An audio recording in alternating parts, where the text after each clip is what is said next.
Rider আপনি, আপনাকে বুক করছিলাম মনে হয়। জি জি ভাই। একটু দাঁড়ান, আমি একটা কলে কথা বলে আসি। সাতমান, আরে এটা তো আমার স্কুল লাইফের বন্ধু।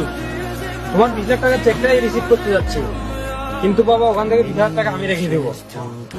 অনেক টাকার মালিক এরা, আমি একজন রাইডার, আমাকে কি এরা চিনবে? আর ভাইজান চলেন।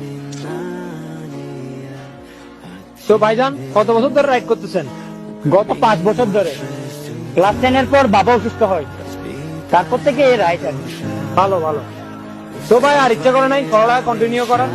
না রে ভাই, ফ্যামিলির দায়িত্ব কাঁধে এসে পড়লো, আর থেকে মানিয়ে নিলাম আর কি।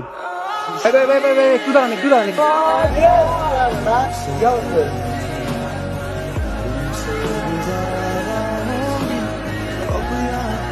কারো হাতে আইফোন, কারো হাতে বাইকের চাবি, যে যাদের জায়গায় সেটেল হয়ে গেল। শালার আমি গরিব গরিব থেকে গেলাম। আমার রাইডার ওয়েট করতেছে, আগে দিতে দেখেন আপনাকে ওয়েট করাইছে ভাই। আরে ভাই সমস্যা নেই। আচ্ছা, কত টাকা আসছে? 200 টাকা ভাইয়া।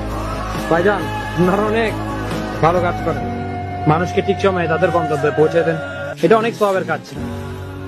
নিশ্চয় আপনার মা বাবা আপনার উপর অনেক প্রাউড ফিল করবে, আর আপনার স্কুল লাইফের বন্ধুরাও।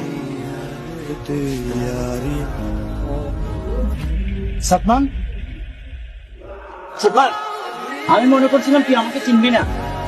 বন্ধু শোন, দাঁড়ি পাল্লার মাপ দিয়ে বন্ধুত্ব হয় না, এ মনের মাপ দিয়ে বন্ধুত্ব হয়। সরি